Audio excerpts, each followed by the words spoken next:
Hello, my dear students. Good morning to all of you. How are you? I hope that you will be fine. I am D.R. Meghwal, PGT Economics from Kendriya Vidyalaya number 2, Udaipur. And I am here because I love to teach economics. Today I will teach you economics of class 10th of CBSE board and as per the book provided by NCERT. My today's topic is to compare development of different countries or states. So let's start the today's topic, national development. In our previous class we have studied about the national development and different development goals. We have studied in our previous class that it is very important to keep in mind that different persons could have different as well as conflicting notions of a country's development. हमने अपनी जो previous class थी उसमें पढ़ा और आपको बताया कि हर व्यक्ति का डेवलपमेंट गोल, विकास का लक्ष्य अलग अलग होता है और कुछ लोग रिच होते हैं, कुछ पुअर होते हैं, कुछ लेबरर्स होते हैं, कुछ बिजनेसमैन होते हैं, कुछ गवर्नमेंट एम्प्लॉय होते हैं. तो अलग अलग कैटेगरी के लोग हमारी सोसाइटी में रहते हैं और उन सब के जो डेवलपमेंट गोल्स होते हैं वो अलग अलग होते हैं. और कभी कभी ये डेवलपमेंट गोल्स कॉन्फ्लिक्टिंग भी हो सकते हैं, कॉन्ट्राडिक्टरी भी हो सकते हैं, मतलब कि विरोधाभासी भी हो सकते हैं कि एक व्यक्ति के लिए जो डेवलपमेंट है दूसरे के लिए वो डिस्ट्रैक्शन हो सकता है, क्योंकि एक व्यक्ति को उस डेवलपमेंट प्रोसेस से फ़ायदा हो रहा है तो हो सकता है किसी दूसरे व्यक्ति को उससे नुकसान हो. जैसे कि मान लो किसी जगह पे मान लो फैक्ट्री लग रही है, इंडस्ट्रियल एरिया डेवलप हो रहा है. When there will be the development of industrial area, then the new employment generation will be there and new goods and services will be produced in the economy and the consumer will get better quality goods. But there may be some negative impact of that. Industry लगने से बहुत सारे लोगों को फ़ायदा हो सकता है, लेकिन बहुत सारे लोग ऐसे भी हो सकते हैं जिससे उनको नुकसान पहुंच सकता है कि जो फैक्ट्री के जस्ट पास में जिसका घर होगा तो उसको हो सकता है कई परेशानियों का सामना करना पड़ सकता है. For example air pollution, water pollution, sound pollution, and due to that those people में suffer from asthma, headache, diarrhoea. तो इस टाइप से हम देखते हैं कि लोगों को कई प्रकार की बीमारियां हो सकती है पोल्यूशन की वजह से. तो एक तरफ कुछ लोगों के लिए डेवलपमेंट है तो हो सकता है दूसरे व्यक्तियों के लिए वो डिस्ट्रक्शन हो सकता है. तो इस बात का भी हमें ध्यान रखना है और इन सब बातों का हम डिस्कशन पहले भी कर चुके हैं और इसके लिए हम पहले भी कई प्रकार के एग्जाम्पल ले चुके हैं. Now look at the picture on the right. You should first observe the picture on the right side and you are to think about the questions given here. First question is that what should be the development goals for such an area? इस क्षेत्र में विकास का लक्ष्य क्या हो सकता है, क्या होना चाहिए, तो इसके बारे में आपको बताना है, थिंक करना है. आप चैट बॉक्स में अपना आंसर दे सकते हैं. तो सबसे पहली बात हम देखते हैं इसमें कि we can observe in this picture that rich people are living in the flats of multi-storied buildings and they avail all type of facilities, but the poor people, they are living in slums and they even not able to fulfill their basic needs. हम देख रहे हैं कि धनवान लोग flats में रह रहे हैं और गरीब लोग स्लम्स में रह रहे हैं और उनकी बेसिक नीड्स भी पूरी नहीं हो रही है. Basic needs like food, clothes, accommodation, sanitation, education, health, safe drinking water. तो ये सब ज़रूरत है. उनको पीने का पानी शुद्ध नहीं मिल रहा हो और वहाँ पे साफ़ सफाई नहीं हो और भोजन पर्याप्त नहीं मिल रहा हो, कपड़े पर्याप्त नहीं मिल रहे हो और रहने के लिए घर उनके लिए पर्याप्त नहीं है. तो हमें जहाँ पे कमी है उसको पूरा करना है, मतलब पॉवर्टी को मिटाना है. पॉवर्टी एलिविएशन होना यहाँ पे ज़रूरी है और जो पुअर लोग हैं उनकी बेसिक नीड्स हमें पूरी करनी है. High living standard while poor are having low living standard. Accommodation for the poor through government schemes like Pradhan Mantri Awas Yojana and more job opportunities should be given to the poor people. Next question, what can be some of the development goals for your village, town or locality?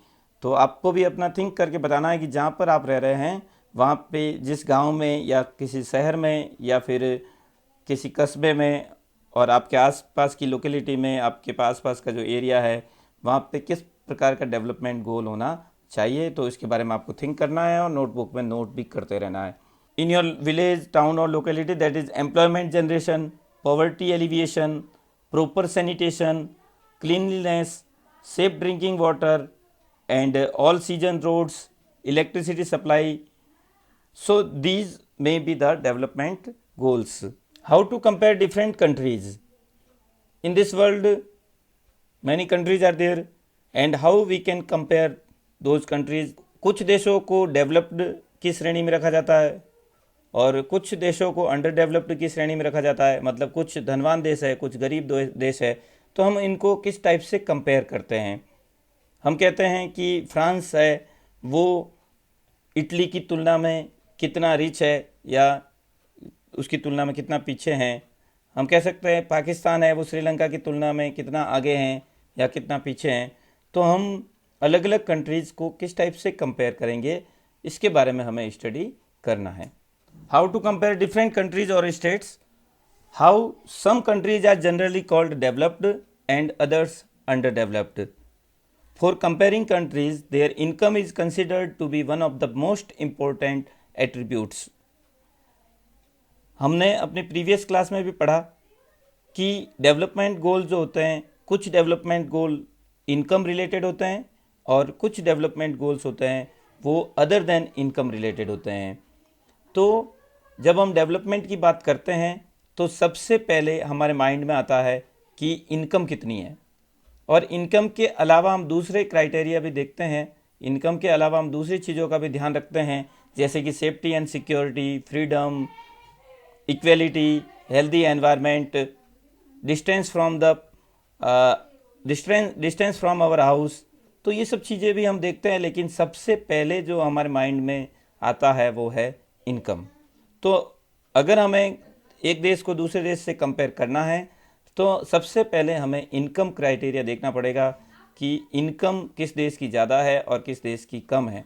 So next thing is that total income is not such an useful measure since countries have different populations. अभी हमने just बताया आपको कि income जो है वो major role उसमें अदा करता है, लेकिन इनकम के साथ साथ हमें पॉपुलेशन का भी ध्यान रखना है कि कुछ देशों की पॉपुलेशन ज़्यादा होती है, कुछ देशों की पॉपुलेशन कम होती है। तो सिर्फ इनकम से हम नहीं कह सकते कि इनकम ज़्यादा होने से वो देश है वो रिच कंट्री हो गया और इनकम कम होने से वो कंपैरेटिवली पुअर हो गया। इसके साथ साथ हमें पॉपुलेशन भी देखना है। Hence we compare the average income which is the total income of the country divided by its total population. So we will take the criteria that is the average income. And average, how can we calculate average income? That is average income is equal to total income divided by total population. The average income is also called per capita income. और जो औसत आय जो होती है उसको हम प्रति व्यक्ति आय भी बोलते हैं, और उसको हम जब कैलकुलेट करते हैं तो पूरे देश की जो राष्ट्रीय आय होती है उसको हम जनसंख्या से डिवाइड करते हैं।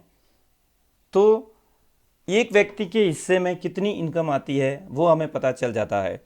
तो टोटल इनकम के बजाय एक व्यक्ति के हिस्से में कितनी इनकम आती है वो ज़्यादा इम्पोर्टेंट है, वो ज़्यादा मायना रखता है। Understand this concept through an example. हम एग्जाम्पल से इसको समझते हैं। Jatin's family income is 40,000 rupees and 4 members. Jatin की फैमिली में 4 मेंबर्स है और 40,000 उसकी इनकम है। तो हमें एवरेज इनकम मतलब कि एक व्यक्ति के एक मेंबर के हिस्से में कितनी इनकम आ रही है वो हमें कैलकुलेट करना है। So total income is 40,000 rupees and total population here in this family that is 4। So 40,000 divided by 4 is equal to 10,000 rupees. तो एक व्यक्ति के हिस्से में 10,000 रुपीज़ आएंगे। Next, Saranya's family income is 50,000 rupees and 10 members. So what will be the average income? Total income divided by total population. So income is 50,000 and it is divided by 10. So per person the income पर person that is 5,000 rupees, मतलब एक व्यक्ति के हिस्से में 5,000 रुपये आएंगे। तो अभी हमने देखा जतिन की फैमिली की इनकम 40,000 है, शरण्या की फैमिली की इनकम 50,000 है, लेकिन फिर भी जतिन की फैमिली के एक मेंबर के हिस्से में 10,000 रुपये आ रहे हैं और शरण्या की फैमिली में एक मेंबर के हिस्से में सिर्फ 5,000 रुपये आ रहे हैं। तो ये 5,000 और 10,000 जो हमने कैलकुलेट किया है वो एवरेज इनकम है। तो एवरेज इनकम के हिसाब से हमें कंपेयर करना है कि किसी भी देश में एक व्यक्ति के हिस्से में कितनी इनकम आ रही है, तो वो हमारी एवरेज इनकम है। और फिर हम उससे कंपेयर कर सकते हैं कि कौन से देश में एवरेज इनकम ज़्यादा है और कौन से देश में एवरेज इनकम कम है। सो we will take the another example of the country. Suppose in a particular country there is 200 crore rupees is the national income and the population is 2 crore. So 2 crore rupees will be divided by 2 crore, then we will get the value 100 rupees. So the average income of that country will be 100 rupees in our example, and average income is also called per capita income. जैसा कि मैं पहले भी बता चुका हूँ, average income के लिए जो दूसरा वर्ड जो होता है वो पर कैपिटा इनकम होता है। तो इस टाइप से पर कैपिटा इनकम निकाल करके हम कंट्रीज़ को कंपेयर कर सकते हैं। World bank report 2019, world bank जो अपनी रिपोर्ट देता है उसके अकॉर्डिंग वो किसी भी देश की पर कैपिटा इनकम कैलकुलेट करता है और उसके हिसाब से एक देश का कंपैरिजन दूसरे देश से करता है कि कौन से देश में इनकम पर कैपिटा इनकम कम है और कौन से देश में पर कैपिटा इनकम ज़्यादा है। एनसीईआरटी बुक में भी वर्ल्ड बैंक की रिपोर्ट दी हुई है, तो उसमें जो वर्ल्ड बैंक की रिपोर्ट दी हुई है वो पुरानी है। जो बुक मेरे पास अवेलेबल है उसमें 2004 की रिपोर्ट दी हुई है और मैंने इंटरनेट से ये बिल्कुल लेटेस्ट रिपोर्ट निकाली है, आप इसका स्क्रीनशॉट ले सकते हैं 2019 की रिपोर्ट के according. And this report was published in 1 July 2019. So as of 1st July 2019, low income countries are defined as those with a GNI, that means gross national income per capita of $1,025 और less. मतलब कि जो देश, ऐसे देश जिनकी पर capita income $1,025 से कम है वो लो इनकम कंट्रीज है। ये वर्ल्ड बैंक की रिपोर्ट के अनुसार है। पर कैपिटा इनकम या एवरेज इनकम क्या होती है अभी हमने डिस्कस किया है। तो एक व्यक्ति के हिस्से में कितनी इनकम आ रही है वो हम यहाँ पे ले रहे हैं। उसके अनुसार अगर एक व्यक्ति के हिस्से में $1,025 से कम आ रहे हैं तो इसका मतलब कि वो लो इनकम कंट्री है। लो इनकम ग्रुप, उस कंट्री को हम लो इनकम ग्रुप में रखेंगे। Like that lower middle income countries are those with a GNI per capita between $1,026 and $3,995। तो $1,026 से लगा कर के $3,995 तक की इनकम वाले, पर कैपिटा इनकम वाले कंट्रीज जो होते हैं वो लोअर मिडिल इनकम ग्रुप में आएंगे। Like that upper middle income countries are those GNI per capita between $3,996 and $12,375। तो ऐसे देश जिन देशों की पर कैपिटा नेशनल इनकम 3,996 से लगा करके 12,375 तक है वो अपर मिडल इनकम कंट्रीज है। तो वो तीसरे ग्रुप में आएंगे जिसको हम अपर मिडल इनकम ग्रुप कहेंगे। हाई इनकम कंट्रीज आर दो GNI per capita $12,376 and more. ऐसे देश जिनकी पर कैपिटा इनकम 12,376 से ज़्यादा है या फिर 12,376 है, ऐसे देश हाई इनकम ग्रुप में आते हैं। तो हाई इनकम ग्रुप में हम जनरली देखते हैं कि अमेरिका, जापान, जर्मनी, और अपर मिडिल इनकम ग्रुप जिनकी इनकम हाई इनकम ग्रुप से थोड़ी सी कम होती है वो जनरली डेवलप्ड कंट्री से, वो भी डेवलप्ड कंट्री में आते हैं, लेकिन जो उनकी इनकम बाकी दूसरे कंट्रीज़ की तुलना में थोड़ी कम होती है, जैसा कि मैंने अभी आपको नाम बताया सिंगापुर, नॉर्वे, अमेरिका, तो उनकी तुलना में थोड़ी कम इनकम होती है, तो वो अपर मिडिल इनकम ग्रुप में आते हैं। लोअर मिडिल इनकम ग्रुप, हमारा इंडिया जो है वो लोअर मिडिल इनकम ग्रुप में आता है। और इंडिया जैसी कैटेगरी के जितने भी कंट्रीज है वो इसमें आएंगे। और लो इनकम ग्रुप कंट्रीज जो होते हैं वो बहुत ही गरीब देश होते हैं, जिसमें अफ्रीका के अधिकतर कंट्री आते हैं। तो इस टाइप से ये वर्ल्ड बैंक की रिपोर्ट के अनुसार हम पूरे वर्ल्ड के कंट्रीज़ को चार ग्रुप में डिवाइड करते हैं, वो भी पर कैपिटा इनकम के हिसाब से। मतलब कि एक व्यक्ति के हिस्से में कितनी इनकम आ रही है उस हिसाब से हम उस देश को एक पर्टिकुलर ग्रुप में रखते हैं। What is the main criteria used by the World Bank in classifying different countries? This is the question that in classifying different countries, what is the main criteria taken by World Bank? तो World Bank सबसे बड़ा जो main criteria जो लेता है वो पर capita income होता है। तो पर कैपिटा इनकम के हिसाब से वो कंट्रीज़ को क्लासीफाई करता है। और क्लासिफिकेशन के 4 भाग है, जिसका अभी हमने जस्ट डिस्कशन किया है। Low income group, lower middle income group, upper middle income group and high income group. तो इस टाइप से 4 भागों में इसको डिवाइड किया गया है। What are the limitations of this criteria if any?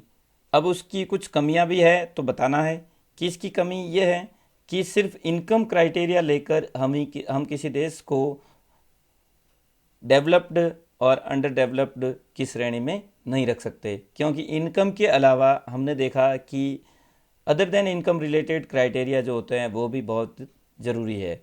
अगर हम दूसरे क्राइटेरिया को नहीं लेंगे तो फिर हमारा ये जो डिस्कशन होगा, जो सर्वे होगा, वो इनकम्प्लीट होगा। तो इनकम के अलावा दूसरे क्राइटेरिया क्या है, जैसा कि सेफ्टी, सिक्योरिटी, फ्रीडम, इक्वलिटी और हेल्थ स्टेटस, एजुकेशन लेवल और सैनिटेशन, क्लीनलीनेस, ये सब चीज़ें भी होना ज़रूरी है। इसलिए इसकी ये लिमिटेशन है कि सिर्फ ये एक ही क्राइटेरिया लेकर के सर्वे करता है। Next, comparison of countries. In this we will discuss that average income may be same for two countries, but major important things is that the distribution of income should be proper. If income distribution is not proper, then it will be more problematic. तो लोगों के बीच में income distribution सही होना चाहिए। देखिए इसमें example में हम देख रहे हैं कंट्री ए की जो एवरेज इनकम है वो 20,000 है और कंट्री बी की इनकम भी एवरेज इनकम भी 20,000 है, लेकिन कंट्री ए में इक्वल डिस्ट्रीब्यूशन है और कंट्री बी में इक्वल डिस्ट्रीब्यूशन नहीं है। अगर इनकम कम भी हो, एवरेज इनकम कम भी हो, लेकिन अगर इक्वल डिस्ट्रीब्यूशन होगा तो हमें और ज़्यादा वेलफेयर कंट्री का हो सकता है और सभी लोगों का वेलफेयर उसमें हो सकता है। और इनकम ज़्यादा होते हुए भी और एवरेज इनकम भी ज़्यादा होते हुए भी अगर इक्वल डिस्ट्रीब्यूशन नहीं है तो रिच और पुअर के बीच में गैप है वो बहुत ज़्यादा बढ़ जाएगा। तो देखिए इसके अंदर हम देख रहे हैं, पहले एक कंट्री है उसके अंदर 5 लोग हैं, दूसरी कंट्री है उसमें 5 लोग एग्जांपल के तौर पे लिए गए हैं। अब पांचों लोगों की इनकम जो दे रखी है इसके अंदर 20,000, 21,000, 22,000, 19,000 और 18,000। तो हम इन सबको जोड़ देंगे तो इसका टोटल आ जाएगा 1 लाख। 1 लाख को 5 से डिवाइड करेंगे तो ये हो जाएगा 20,000। तो इसमें इनकम सभी लोगों की इनकम 20,000 के आसपास है, तो सभी लोगों का लिविंग स्टैंडर्ड एक जैसा होगा, अच्छा होगा। अब हम दूसरे कंट्री की बात करते हैं तो 4 लोगों की इनकम सिर्फ 1,000 रुपया है और एक व्यक्ति की इनकम 96,000 है। तो एवरेज तो उनका भी 20,000 आ रहा है, लेकिन इसके अंदर इक्वल इनकम डिस्ट्रीब्यूशन नहीं है, जहाँ पे एक गरीब वर्ग है वो अपने बेसिक नीड्स पूरी नहीं कर पा रहा है और एक रिच वर्ग है जिसकी इनकम बहुत ही ज़्यादा है। तो ये इस टाइप से इनके अंदर रिच और पुअर के बीच में गैप ज़्यादा है। तो इस टाइप से ये डिस्पैरिटी ऑफ द इनकम जो है वो उसको जानना भी ज़रूरी है, इक्वल डिस्ट्रीब्यूशन होना भी इनकम का ज़रूरी है। इसको हम एग्जाम्पल से समझ सकते हैं। Country with no rich and no poor, ये कंट्री एक ऐसा एग्जाम्पल है जिसके अंदर रिच और पुअर, कोई रिच नहीं है कोई पुअर नहीं है। और दूसरा एग्जाम्पल है country with rich and poor. इसमें एग्जाम्पल में हम देख रहे हैं कि इसमें कुछ लोग रिच है और कुछ लोग पुअर है। पहले एग्जाम्पल में हम देख रहे हैं there is equal distribution of income in this country, और दूसरे कंट्री की हम बात करते हैं तो there is unequal distribution of income in this country. दूसरे कंट्री में अनइक्वल इनकम डिस्ट्रीब्यूशन है और पहले कंट्री में इक्वल डिस्ट्रीब्यूशन है। तो हम देख सकते हैं कंट्री ए में 5 लोग हैं, 5 लोगों के पास में 4 चेयर है, लेकिन फिर भी वो सभी बराबर हिस्से में बैठे हैं, बराबरी से बैठे हैं एक दूसरे की हेल्प करते हुए। और दूसरे कंट्री में 5 लोग हैं, जबकि चेयर हमारे पास एक्सेस है, 6 चेयर बनी हुई है, लेकिन फिर भी एक व्यक्ति ने 4 चेयर ले ली है और 4 लोगों के पास सिर्फ 2 ही चेयर है। तो इस टाइप से वो ये अनइक्वल डिस्ट्रीब्यूशन होने की वजह से लोगों को परेशानी का सामना करना पड़ता है। हालांकि दूसरे कंट्री के पास रिसोर्सेज ज़्यादा है पहले कंट्री की तुलना में, फिर भी मुश्किलें जो है वो दूसरी कंट्री में ज़्यादा है, क्योंकि वहाँ पे रिसोर्सेज का इक्वल डिस्ट्रीब्यूशन नहीं है। So some questions are there. Give 3 examples where an average is used for comparing situations. आपको कुछ एग्जाम्पल 3 एग्जाम्पल देकर बताना है कि जहाँ पे हम सिचुएशन को कंपेयर करने के लिए एवरेज का इस्तेमाल करते हैं। तो आप देखते हैं कुछ लोग जैसे सप्ताह में काम पर जाते हैं, तो सप्ताह में एक दिन उसको 100 रुपये इनकम मिलती है, दूसरे दिन 200 रुपये इनकम मिलती है, तीसरे दिन 150 रुपये इनकम मिलती है, चौथे दिन मान लो 300 रुपये इनकम मिलती है। तो इस टाइप से कभी उसकी पर डे इनकम ज़्यादा है, कभी उसकी पर डे इनकम कम है। तो जब वो किसी को अपनी इनकम बताएगा तो वो एवरेज पर डे इनकम निकाल करके बताएगा। एवरेज मतलब कि कभी वो 100 रुपये कमाता है, कभी वो 200 रुपये कमाता है, तो इसका मतलब कि 150 रुपये उसकी एवरेज इनकम होगी। तो जनरली इस टाइप के एग्जांपल हम डेली लाइफ में यूज करते हैं। Average play hours in a day, आप एवरेज एक दिन में कितने घंटे खेलते हो, तो इसका भी आपके लिए हम जनरली हम एवरेज का इस्तेमाल करते हैं। कभी मान लो 3 घंटे खेलते हो, कभी 1 घंटे खेलते हो और कभी 2 घंटे खेलते हो, तो इसका मतलब कि आप एवरेज 2 घंटे खेलते हो। 1, 2 और 3 का जब हम एवरेज निकालेंगे तो 2 घंटे आएगा। इस टाइप से हम कई एग्जाम्पल हम हमारी लाइफ के हो सकते हैं जिसमें हम एवरेज का इस्तेमाल करते हैं। Average number of chapatis we take in our dinner, for example हम कितने चपातीज का इस्तेमाल करते हैं तो वो भी हम एवरेज निकाल करके बताते हैं। Average weight in 10th class students, average weight of 10th class student. तो इस टाइप से हम कई एग्जाम्पल ले सकते हैं। Why do you think average income is an important criteria for development, explain. Average income का जो क्राइटेरिया होता है वो ज़्यादा इम्पोर्टेंट है टोटल इनकम की तुलना में। टोटल इनकम में हम 2 देशों को कंपेयर करते हैं, हो सकता है एक कंट्री की इनकम ज़्यादा हो दूसरे कंट्री की तुलना में, लेकिन जिस देश की इनकम ज़्यादा है उस देश में पॉपुलेशन भी ज़्यादा हो सकती है, तो फिर हमें उसको पॉपुलेशन से भी कंपेयर करना ज़रूरी है। तो जब हम एवरेज इनकम निकालेंगे तो उसमें पॉपुलेशन भी कंसिडर होती है और टोटल इनकम भी कंसिडर होती है, जैसा कि हमने एग्जाम्पल में अभी देखा है। तो एवरेज इनकम जो होगी वो एक व्यक्ति के हिस्से में कितनी इनकम आ रही है उसके आधार पर हम बताते हैं, तो वो हमारा कंपैरिजन का बहुत ही बेस्ट क्राइटेरिया होगा, अच्छा क्राइटेरिया होगा। So we should take average income, do not take total income. We have discussed that income criteria is not sufficient, so we should take the another criteria like health facilities, education facilities and sanitation facilities, cleanliness facilities. So we should know some of the important concepts about that. हमें दूसरे criteria को भी लेना है, आगे की study में हम दूसरे क्राइटेरिया को लेकर के भी हम कंपेयर करेंगे कंट्रीज़ को। इन्फेंट मोर्टिलिटी रेट और IMR indicates the number of children that die before the age of 1 year as a proportion of 1000 live children born in that particular year. तो इन्फेंट मोर्टिलिटी रेट क्या होती है कि 1000 बच्चों का जन्म होता है किसी लोकेलिटी में, तो उनमें से कितने बच्चों की डेथ 1 साल की उम्र पूरी करने से पहले ही हो जाती है। तो ऐसे बच्चों की संख्या जो होगी वो इन्फेंट मोर्टिलिटी रेट होगी, मतलब कि शिशु मृत्यु दर होगी। तो शिशु मृत्यु दर एक हेल्थ का इम्पोर्टेंट कॉन्सेप्ट है। जब हम कंट्रीज़ को या स्टेट्स को हेल्थ के अकॉर्डिंग अगर हम कंपेयर करते हैं तो हमें इन्फेंट मोर्टिलिटी रेट लेना बहुत ही एक इम्पोर्टेंट क्राइटेरिया होगा। Next, literacy rate. When we compare the countries और states through the literacy or the education level, then literacy rate is very much important. So what is the literacy rate? Literacy rate measures the proportion of literate population in the 7 and above age group. 7 साल से ऊपर के जो लोग हैं, total population में कितने लोग उनमें से लिटरेट है, उसका जब हम प्रोपोर्शन निकालते हैं तो वो लिटरेसी रेट होती है, साक्षरता दर होती है. Next, net attendance ratio. Net attendance ratio is the total number of children of age group 6 to 10 attending school as a percentage of total number of children in the same age group. Same age group के बच्चे जो है school जाते हैं, school जाते वक्त कुछ बच्चे ऐसे होते हैं जो स्कूल में नाम उनका रिकॉर्ड में होता है लेकिन वो स्कूल नहीं जाते हैं, घर पे रह लेते हैं. तो उसकी मतलब कि एक क्लास में मान लो 3 सेक्शन है और 3 सेक्शन के टोटल 100 बच्चे पढ़ते हैं, तो उन 100 बच्चों में से कितने बच्चे एवरेज स्कूल को अटेंड करते हैं, वो नेट अटेंडेंस रेशियो होता है. मान लो कि 50 बच्चे अटेंड कर रहे हैं, 50 अटेंड नहीं कर रहे हैं, तो नेट अटेंडेंस रेशियो जो होगा वो 50 होगा.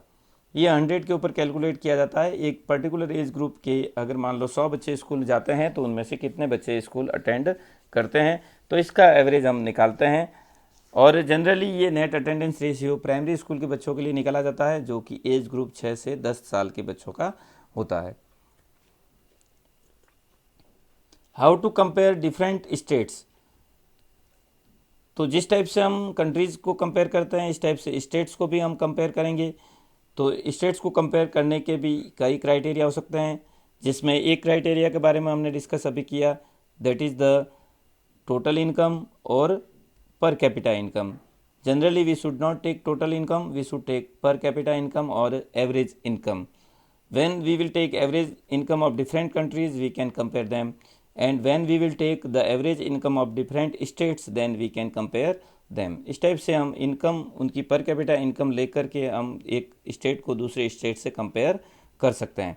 इसके अलावा उनके हेल्थ स्टेटस से भी हम कंपेयर कर सकते हैं और उनके एजुकेशन लेवल से भी हम कंपेयर कर सकते हैं और उनकी प्रोग्रेस के हिसाब से भी हम कंपेयर कर सकते हैं, या फिर एम्प्लॉयमेंट लेवल वहाँ पे कितना है एक पर्टिकुलर कंट्री में या फिर पर्टिकुलर स्टेट में, तो उसके हिसाब से भी हम उसको कंपेयर कर सकते हैं. So comparison of states, we are taking different criteria. First criteria is that per capita income, and I have taken the per capita income of 2018 and 19.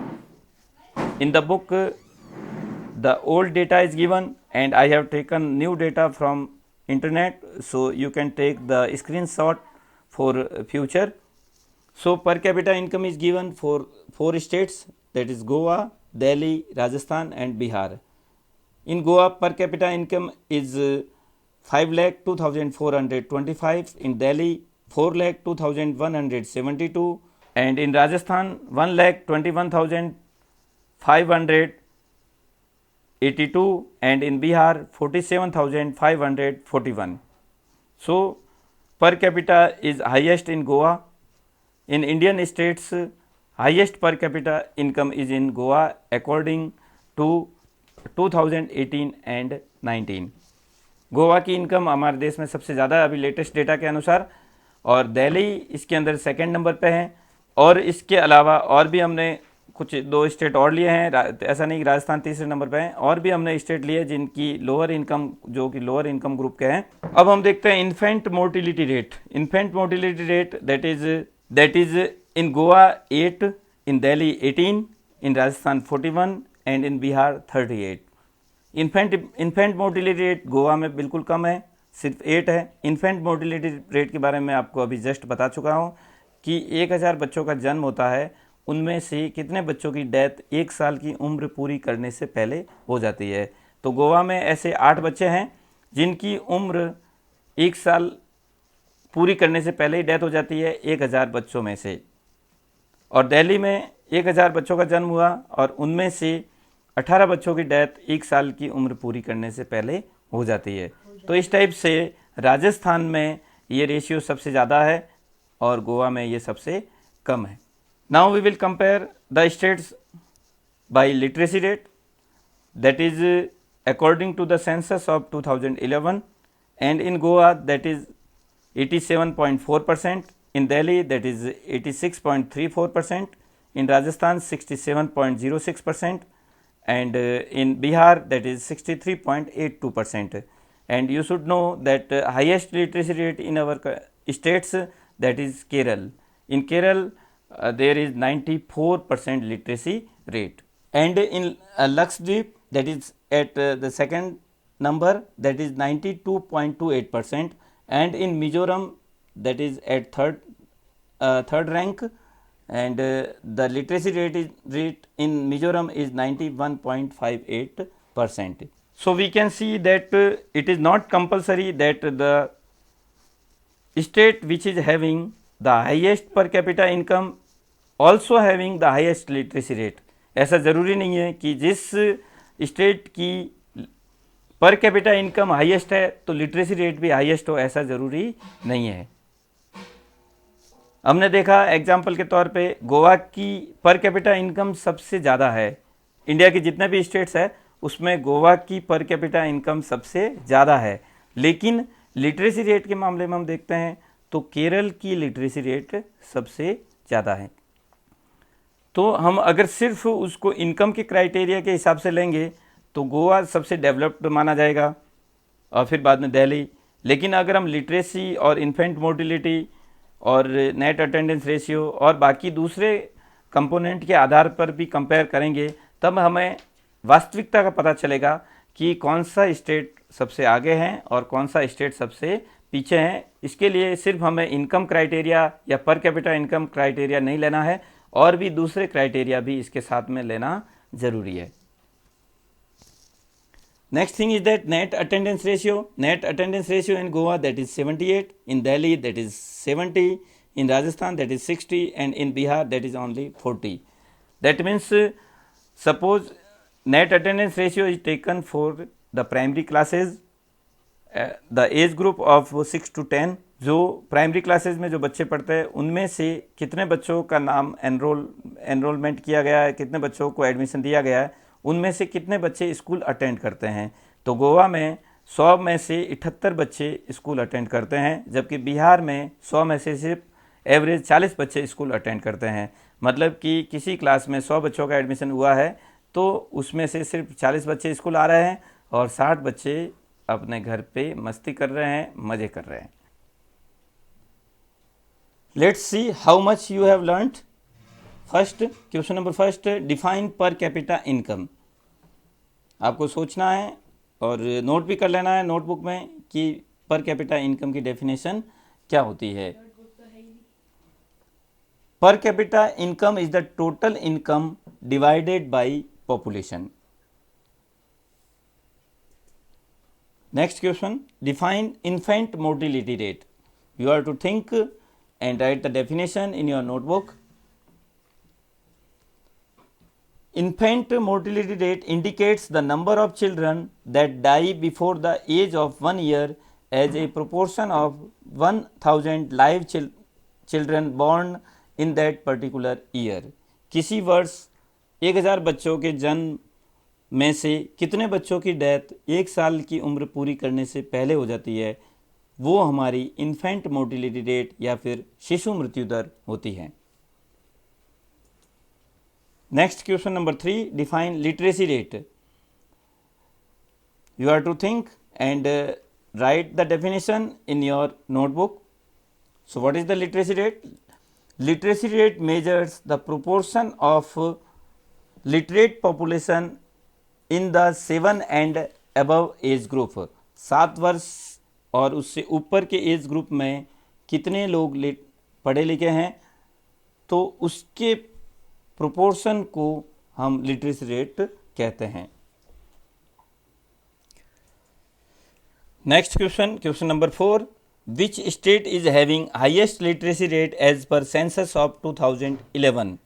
2011 की जनगणना के अनुसार कौन से राज्य में सबसे ज़्यादा साक्षरता दर हैं? Option A Goa, option B Maharashtra, option C Kerala and option D Mizoram. तो आपको थिंक करके बताना है। आप चैट बॉक्स में भी आंसर दे सकते हैं और आपको नोटबुक में नोट करके रखना है। So the correct answer is option C Kerala. Kerala is having 94% literacy rate in our country according or as per the census of 2011. Now question number 5, which of the following states is having highest infant mortality rate in 2016? कौन से राज्य में सबसे अधिक शिशु मृत्यु दर है 2016 के अनुसार? Option A Bihar, option B Maharashtra, option C Kerala and option D Rajasthan. अभी आपको जो लेसन पढ़ाया गया है उसमें भी बताया गया है, तो आपको थिंक करना है और फिर आपको नोट करना है और चैट बॉक्स में भी आपको आंसर देना है। तो इसका सही आंसर होगा option D Rajasthan. Rajasthan is having 41 infant mortality rate, मतलब राजस्थान में 1000 बच्चों का जन्म होता है किसी पर्टिकुलर ईयर में, उनमें से 41 बच्चों की डेथ 1 वर्ष पूरा करने से पहले ही हो जाती है, तो वो हमारी इन्फेंट मोर्टिलिटी रेट है और राजस्थान में ये 41 है। जो राज्य इसके अंदर दिए हुए है उसमें से राजस्थान में ये हाईएस्ट है। बिहार में ये 38 है जो कि राजस्थान से कम है। Next question number 6, which of the following states is having lowest literacy rate as per the census 2011? जो राज्य इसमें दिए हुए हैं उसमें से बताना है कि सबसे कम लिटरेसी रेट या साक्षरता दर सबसे कम किस राज्य में है, वो बताना है। Option A Bihar, option B Jharkhand, option C Madhya Pradesh and option D Rajasthan. So the correct answer is Bihar, and in Bihar there is only 63.82% literacy rate. Next question number 7, which of the following states is having lowest net attendance ratio in primary schools? Primary schools में कौन से राज्य में सबसे कम net attendance ratio है, तो वो आपको बताना है। Option A Jharkhand, option B Bihar, option C Rajasthan and option D Uttarakhand. तो इसको भी हम अभी क्लास में डिस्कस कर चुके हैं, तो आप इसका आंसर दे सकते हैं। Yes, the correct answer is Bihar and the net attendance ratio is only 40। Question number 8, which state is having the highest पर कैपिटा इनकम इन 2018-19? 2018-19 के सर्वे के अकॉर्डिंग, जो कि लेटेस्ट सर्वे मैंने आपको अभी बताया था, तो उसमें आपको बताना है कि सबसे हाईएस्ट पर कैपिटा इनकम, सबसे अधिकतम प्रति व्यक्ति आय कौन से राज्य में है। तो option A Goa, option B Punjab, option C Kerala and option D Mizoram. And the correct answer is Goa. So Goa is having per capita income that is 5,02,425 rupees, and that is the highest in Indian states. Next question number 9, assume there are 4 families in a country. The average per capita income of these families is rupees 5,000. If the income of 3 families is rupees 4,000, rupees 7,000 and rupees 3,000 respectively, what is the income of the 4th family?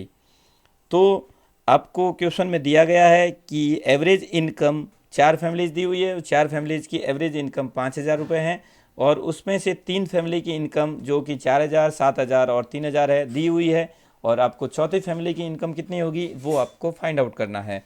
इसके लिए option दिए हुए हैं, option A rupees 7,500, option B rupees 3,000, option C rupees 2,000 and option D rupees 6,000। तो इसको solve करने के लिए मैंने आपको फार्मूला बताया था, उस फार्मूले के अकॉर्डिंग आपको वैल्यू पुट करना है और कैलकुलेशन करके इसका आंसर आपको फाइंड आउट करना है। So the calculation is given here, average income is equal to total income divided by total population. So average income is given that is 5,000 and that should be equal to the total income divided by population, that means 4,000 plus 7,000 plus 3,000 plus x. We assumed that the 4th family's income is x.